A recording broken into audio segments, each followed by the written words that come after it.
የቀደምት ስልጣኔ ባለቤቷ ኢትዮጵያ የጥንት ታሪክ ገጾቿ ሲገለጡ በየዘመን አዝማናቱ የራሷ መልኮችን የሚያንጸባርቁ ከተሞች መፍጠሯን ያስነብባሉ። በዚህ የታሪክ ጅረት ውስጥ አዲስ አበባ የሀገሪቱ መናገሻ ከሆነች እንሆ አንድ ክፍለ ዘመን ተኩል እየተቃረበ ነው። ከዛሬ 138 ዓመት በፊት የተከተመችው የዛሬው ኢትዮጵያ መዲና አዲስ አበባ ከኢትዮጵያ አልፎ ለአህጉራዊና ዓለም አቀፋዊ ተቋማት መናኸሪያ፣ የዲፕሎማሲ ማዕከል ናት። በከተሜነት ምጣኔዋ በየዓመቱ 3.7 በመቶ ገደማም ይጨምራል። ዳሩ የከተማዋ ስፋትንና እድገትን የሚመጥን መሰረተ ልማት ገጽታና የኑሮ ጥራትን ጎድሏት እንደሰነበተ አህጉራዊ ክርክሮች ጨምሮ ተካሂደውባታል።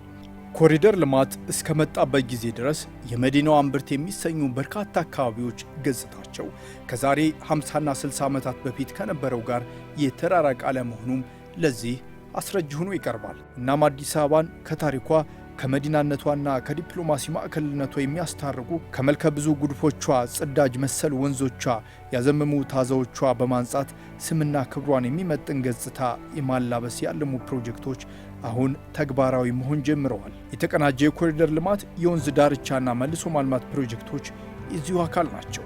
ከሴሚሲ ፊት ለፊት ምስራቅ ሉቄ እዚያ ነው አንድ 17 ዓመት ኖር ያለሁ። እኔ በጣም ነው ደስ ያለኝ። ትልቅ ለውጥ ነው ያየሁ። ምክንያቱም ከተማ እድገት ማሳየት አለበት፣ እንደነበር መሆን የለበትም። ከህብረተሰቡ እድገት ጋር ደግሞ እንዲህ እየተለወጠ ሲሄድ ደስ ይላል። አካባቢውን ውበት ባስጠበቀ የአካባቢውን ገጽታ በጠበቀ መልኩ ከተማውን ዘላቂ ልማት እንዲረጋገጥ እያደረገ ነው። ይሄ ደግሞ በከተማነት የሚመጣውን ጫና እንድንቋቋም የሚያደርግ ነው ማለት። ድሮ ሌላ ቦታ እዚህ የነበረ አሁን ይሄ አካባቢ የት ነው ብትለው ማያውቅ ሰው ሊኖር ይችላል። ምክንያቱም በጣም ተለውጧል፣ አካባቢ ለምቷል። ገመናችንን እንሸፈን ብለን ነው እንጂ ብዙዎች አዲስ አበባን በእርጅናዋና በቆሻሻ ያነሷታል። ይሄ ለኛ ውርደት ነው።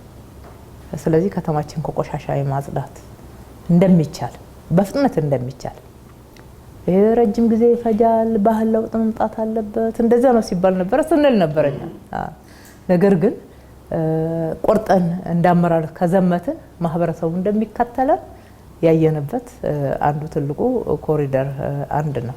የአዲስ አበባ ኮሪደር ልማት ገጽታዋን ማስዋብ ብቻ ሳይሆን ለሁሉም ነዋሪዎቿ ለኑሮ የምትመች የጸዳችና የተዋበች መዲና ማድረግን ያለመ ነው።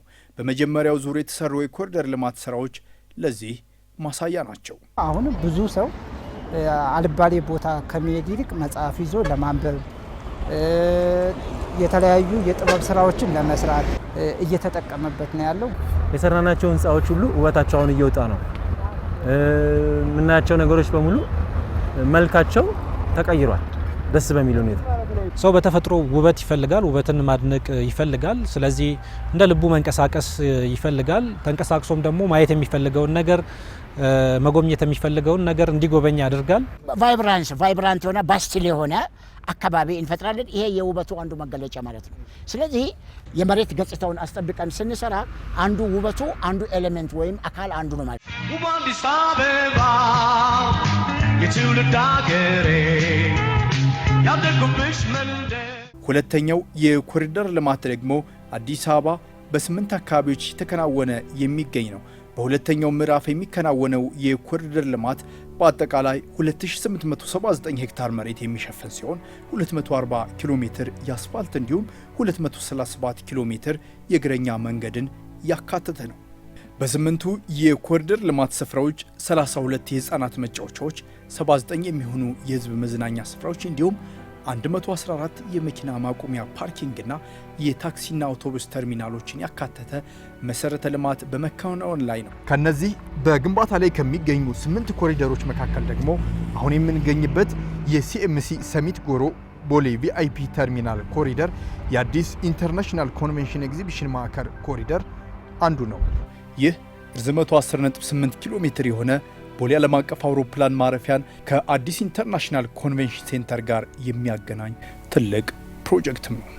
በዋናነት ዓላማ አድርጎ እየተሰራ ያለው የአዲስ ኢንተርናሽናል ኮንቬንሽን ሴንተር የከተማችን አንዱ መዳረሻ ሆኖ እየተሰራ ያለ ስለሆነ ከአገራችን መግቢያ በር ከሆነው ከቦሌ ኤርፖርት ተነስቶ ወደዚህ ኮንቬንሽን ሴንተር የሚመጡ እንግዶቻችንን በቀጥታ ማስተናገድ የሚያስችል ግዙፍ መንገድ ነው ማለት ነው። በአንድ መስመር ላይ ተጓቶ ዞሮ ከመሄድ አሁን የመተሳሰሩ ቀጥታ አሁን ለዚህ አካባቢ ትልቅ አስተዋጽኦ አለው። የቦሌ እንትኑ ከአየር መንገድ ወደዚህ ለሚመጣ ይሄኛው ወደ ኤርፖርት የሚወስደው መንገድ ያልነበረ በመሆኑ ወደ ቦሌም ይሁን ወደ መገናኛ ይሁን ከሲኤምሲ ከአያት የሚወጡ መኪኖች በቀጥታ የሚሄዱት ወደ መገናኛ የነበረ ነው። በሌላ በኩል ይሄ ወደ አዳማ እንደዚሁም ቢሾፍቱ ወደ ሐዋሳ መውጫ መንገድ ነው።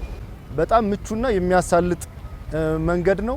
በመንገድ ደረጃ ስፋቱ 4 መኪኖችን በአንድ ጊዜ በግራና በቀኝ የሚያስኬድ ነው። በድምር ወደ 8 መኪኖች በአንድ ጊዜ የሚሄዱበት ነው። ሰፊ ሚዲያን ያለው ትልቅ መንገድ ነው ማለት ነው። በሌላ መልኩ ይሄ ኮሪደር ሲሰራ የከተማውን ነዋሪ የትራንስፖርት ችግር ከመፍታት ባለፈ በከተማችን እያለማን ያለናቸውን የቱሪዝም መዳረሻ የኮንፈረንስ መዳረሻ የሆኑ ቦታዎችን የሚያገናኝ ኮሪደር ነው ማለት ነው። ተሰብሳቢዎች ወደዚህ ከተማ ሲመጡ አንድ እጅግ አመቺ የሆነ የኮንፈረንስ ፋሲሊቲ እንዲኖር ያስፈልጋል። 2 በሚዘዋወሩበት ቦታም መጥተው እዛው ኮንፈረንስ ብቻ መግባት ሳይሆን ለኢኮኖሚውም ጠቃሚ የሆኑ ከሱ ጋር ተያያዥ የሆኑ እንቅስቃሴዎችን ስለሚያደርጉ ሰዎች አብረውም ቱሪዝምም ስለሚያካሂዱ የተለያዩ የቱሪስት መሰረተ ልማቶችም አብረው ይገነባሉ። ከዚህ አኳያ እንግዲህ ይሄ ኮሪደር ልማቱ ከኮንፈረንስ መሰብሰቢያ አዳራሾች ግንባታ ባሻገር ሁለንተናዊ የሆነ እድገትን ከተማ ውስጥ ለማምጣት የሚደረግ እንቅስቃሴ ስለሆነ ይበልጥ ሳቢና ምቹ ያደርገዋል ለጎብኚዎች። ከዚህ አኳያ የከተማ ዲፕሎማሲን ለማራመድ ከተማችን ተመራጭ የዲፕሎማቶች መዳረሻ እንድትሆን የበለጠ እድል የሚፈጥርላት ነው የሚሆነው። አንዱ ተቋም ገንብቶ የጨረሰውን ሌላኛው ሲያፈርስ፣ 1 እና 2 ዓመት ሳያገለግሉ መልሰው ሲፈርሱ የኖሩ ፕሮጀክቶች በርካቶች ናቸው። ይህም ቀደም ሲል የነበሩ ግንባታዎች ዘላቂ ክትመት እንደ ግብ ላለመቆጠሩ ማሳያ ሆነው የሚቀርቡ ይሆናሉ ማለት ነው። በአሁኑ የኮሪደር ልማት ስራዎች የሥራ ስምሪት ወቅት እነዚህን መሰል ችግሮች እንዳይከሰቱ ተቋማት በመናበብና ኃላፊነታቸውን ወስደው በመተግበር ላይ ይገኛሉ። የኮሪደር ልማቱ የመንገድ፣ የመብራት፣ የቴሌኮሙኒኬሽን፣ የውሃ በአጠቃላይ በመሬት ውስጥና በመሬት ላይ የሚገነቡ መሰረተ ልማቶችን በቅንጅትና በአግባቡ እየተከናወኑ ይገኛሉ። አንዱ ሰርቶ ሲሄድ አንዱ መጥቶ ያፈርሳል። አንዱ ቴሌ ሲመጣ እንደገና መብራት ኃይል ይመጣል። ተዛማጅ ደግሞ እንደዚህ አይነት ነገሮች የመፈራረሶች ነገሮች ነበሩ። አሁን ግን እንደዚህ አይነት ነገር የለም። እኔ ራሴ ተች ነበረ። ምንድነው አይናበቡም።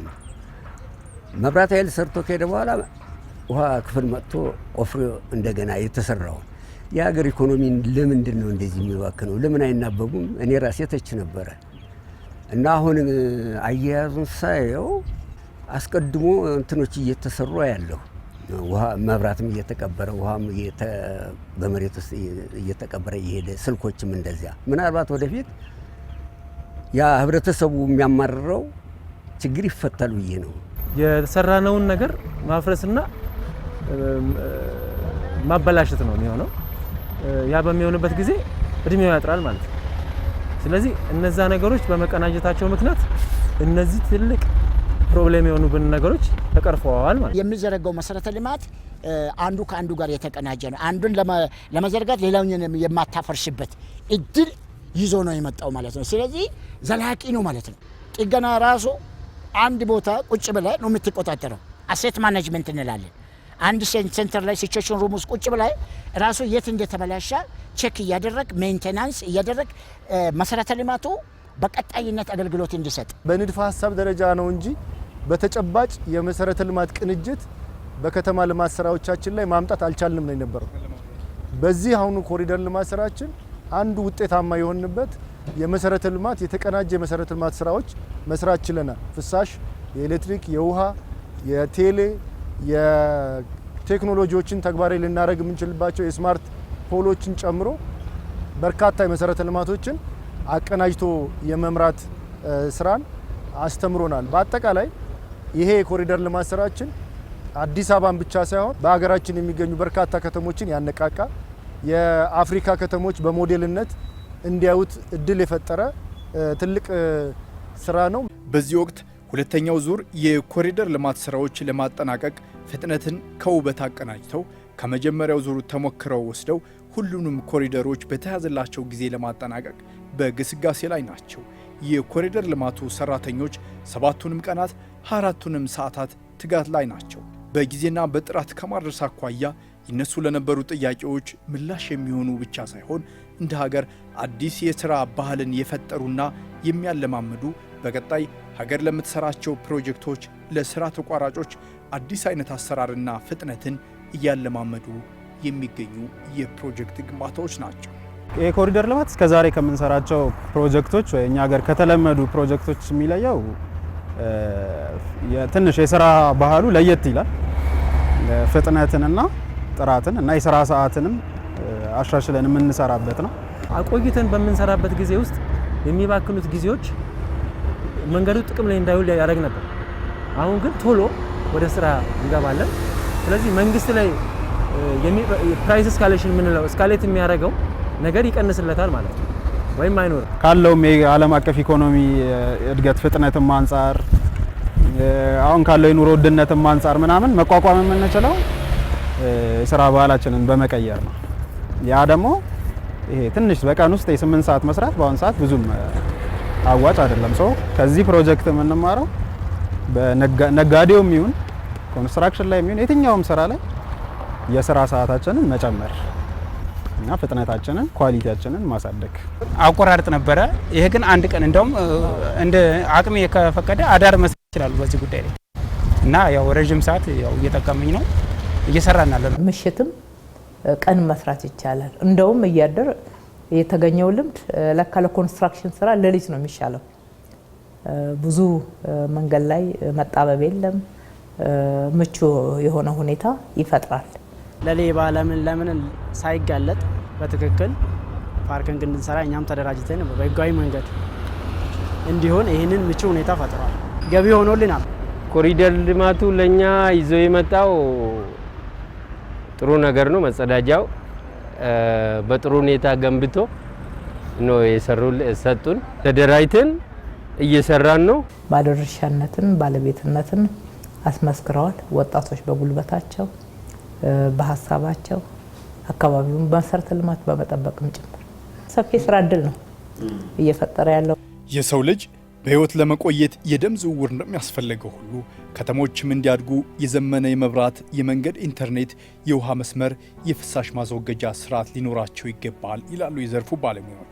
ይህ ሲሆን አንድ ከተማ ዘመናዊ፣ ዘመኑን የዋጀ፣ ለነዋሪዎች ምቹ ሆነ ማለት ነው ይላሉ። ሰው እፎይ ብሎ ቀለል ያለ ኑሮ የሚኖርበት ምክንያቱም ስማርት የሚለው 5 ነገሮች ናቸው። አንደኛ ስማርት ኤስ፣ የመጀመሪያው ኤስ ሲምፕል ነው፣ ቀለል ያለ ኑሮ። ሁለተኛ ስማርት የሚለው ኤም ሞራል ነው፣ ህግና ስርዓት የሚከበርበት ከተማ፣ ግልጽነትና ተጠያቂነት። አሁን ራሱ እይታውን ብታይ ቪዚቢሊቲ እንደ ኢሉሚኔሽን በሚል ማታ ላይ አሁን ማብራት ይበራል፣ ግልጽ ነው። የሰው ደህንነቱ ምኑ የተጠበቀ በህግና ስርዓት እንመራለን ማለት ነው። ከዛ አር ሪስፖንሲቭ ነው፣ ራሱ ገላጭ፣ ራሱ ምላሽ የሚሰጥ ከተማ አስተዳደር ነው፣ ከተማ ነው የምንፈጥረው ማለት ነው። ይህ የሚለው አካውንታቢሊቲ ነው፣ ተጠያቂነትና ያለበት። ትራንስፓረንሲ የሚለው ደግሞ ትራንስፓረንሲ ነው፣ ግልጽነትና ተጠያቂነት የሰፈረበት ነው። ከተማ ውብ መሆን አለበት፣ ኤስቴቲካሊ ስነ ውበቱ የተጠበቀ መሆን አለበት። የአርኪቴክቸር ጥበቡን የተካኑ ህንፃዎች ይመጣሉ።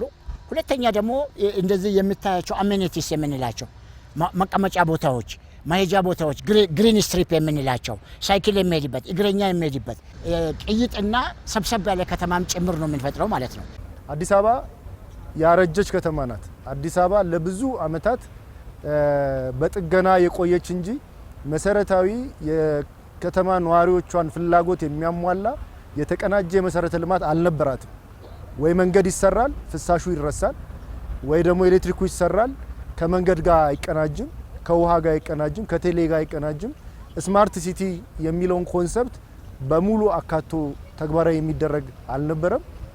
ከተማ ማለት የነዋሪዎችን ፍላጎት ታሳቢ ያደረገ ተፈጥሮን ጠብቆ ለመኖሪያም ለስራም ለንግድም አመቺ የሆኑ መሰረተ ልማቶችን የሚይዝ ነው። የዚህ ሁሉ ሂደት ውጤቶች ታዲያ ያማሩ፣ ለአዋቂዎችና ታዳጊዎች መንፈስን የሚያድሱ፣ ለአዛውንቶች ሐሳባቸውን በረጋ መንፈስ የሚወያዩባቸው ስፍራዎች፣ ሕፃናት የሚወረቁባቸው፣ ወጣቶች ደግሞ የሚዝናኑባቸው ስፍራዎችን የፈጠረ ውጤትን አምጥቷል። መጥተህ ሪላክስ ነው የምታደርገው፣ ትዝናናለህ። እንደምታየው ወንዙም፣ አካባቢውም፣ ስፔሱም ሁሉ ነገሩ በጣም አሪፍ ነው። ለአይምሮም ለአይንም ስታየው ትልቅ ነገር። ወክ የሚያደርገውም እግረ መንገዱ መጥቶ እግር ኳስ ማየት ይችላል። እግር ኳስ የሚጫወተውም ደግሞ ይሄን ኢንቫይሮንመንት እያስማማ አብሮ ማስቀጠል ይችላል። ህጻናት መዝናኛ በፊት አባት ወይ ደግሞ እናት ወይ ግሮሰሪ ሊሆን ይችላል ከሱ ከራሱ አንጻር ነበር ህጻናት የሚዝና። ዛሬ እዚህ መጥተው ህጻናት ይዝናናሉ። አዛውንቶች የ9 ዓመትም የ90 ዓመትም እኩል ሲራመድ ታያለ ማለት ነው። ጥሩ ለውጥ ነው። አንድ ከኢኮኖሚ አንጻር ለምሳሌ አሁን እዚያ ሻይ ቤት ሳንቲም አውጥቼ ነው አይደል መቀመጥ እንደው አልቀመጥም። አንድ ያንን ሴቭ አድርጌያለሁ አሁን። ሁለተኛ ደግሞ እንዲህ ቁጭ ብዬ ወጪ ወራጅ እያየሁ እንዲህ ንጹህ አየር እየተቀበልኩ ለእኔ በጣም ትልቅ መዝናናት ነው ብዬ ነው የምወስደው። ከተማችን ቀስ በቀስ መተንፈሻ እያጣች ነበር። ህዝቡ ይሄ በደንብ አልታወቀው ሊሆን ይችላል። አደጋ እየመጣ ነበር። ዙሪያዋን ከበዋት ካሉ ደኖች በስተቀረ ውስጥ ላይ ቀስ በቀስ እየታፈነች ግንባታ ብቻ ግሬ የሚባለውን መልክ ብቻ እየተላበሰች የመጣችበት ነበረ። ከዛ ውጪ ክፍት ቦታዎች ያስፈልጋሉ። ከተማ ላይ ሰዎች የሚገናኙበት፣ አብረው የሚያወሩበት፣ አእምሮ እኮ መመገብ አለበት። ስጋ ብቻ አይደለም መመገብ ያለበት፣ ተንፈስ ማለት ያለበት ወጥቶ መናፈሻዎች ያስፈልጉታል። ከተማችን ለህፃናት ምቹ አልነበረች። እውነቱን ለመናገር የአዲስ አበባ ልጆች ከመኪና ጋራ አባሮሽ ነው የሚጫወቱ ማለት ይቻላል። ውብ አዲስ አበባ የትውልድ አገሬ ያደግኩብሽ መንደር። የወንዝ ዳርቻ ልማት ደግሞ ከውበት ያለፈ ጤናን የመጠበቅ ዓላማ ያለው ትልቅ ፕሮጀክት ነው። አዲስ አበባ የተፋችውን ቆሻሻ መልሳ የምትመገብበት ስርዓትን በህዝቡ ላይ የጤና ችግር የሚፈጥርበትን መንገድም የሚቀይር ነው። ሁሉም ፈሳሽ ቆሻሻዎች ወደ ወንዝ ከተጨመሩ በኋላ ለአትክልትና ፍራፍሬዎች መጠጥነት ይውላሉ። ያም መርዛማ ውሃ በአትክልቶች ጋር ተዋህዶ ለከባድ የጤና ችግር ይዳርጋል። ይህ የኮሪደር ልማትም ተንጋለው ቢተፉ ተመልሶ ካፉ የሆነውን አካሄድ በመቀየር የወንዝ ዳርቻዎችን የጤናና የውበት ምንጭ አድርጓቸዋል። ብዙ ጊዜ እነዚህ የሚሞቱት እንስሳ ምናምኖችን ሁሉ ይዞ ይመጣል። ጎርፉ ምኑ ሲደርስ ደግሞ ጫፍ ላይ ጥሏቸው ይሄዳል። ጫፍ ላይ ጥሎት በሚሄድ ጊዜ ደግሞ ሰፈሩ ላይ ሽታው መቀመጥ አይደለም አያሳልፍም። አሁን ግን እንደዚህ መሆኑ መቻሉ ለራሱ በጣም ትልቅ ነገር ነው እና ያየነው ትልቅ ለውጥ ነው ያየነው። አሁን እየሰራን ያለነው የወንዝ ልማት ስራ፣ የተፋሰስ ልማት ስራ ጤናማ ዜጋን በመፍጠር ረገድ እንደዚሁም የትውልዱን በመቅረጽ አካባቢዎቹ ለነዋሪዎች ምቹ በማድረግ የአካባቢ ብክለትንም በመከላከል ረገድ ትልቅ ጉልህ ድርሻ ያለው ነው። ከወንዞቹ ብክለት የሚነሳው በሽታ የብዙዎችን ሕይወት ቀጥፏል። ሁለተኛ በዙሪያቸው የፍሳሽ ስርዓቱ በደንብ የተገነባ የተሰራ ባለመሆኑ የሚመጣው ጎርፍ በየቦታው የፍሳሽ ዳይቨርት ማድረጊያ ቦታ በመሆናቸው በወንዞች ዳርቻ አካባቢ የሚኖሩ ሰዎችንም ሕይወት ብዙ ጊዜ ቀጥፏል። ይህንን ችግር አይተን ነው የወንዞች ዳርቻ መልማት አለባቸው ከአደጋ አድራሽነት ወደ ቱሪስት መዳረሻነት እንዲቀየሩ ብለን ነው የያዝነው።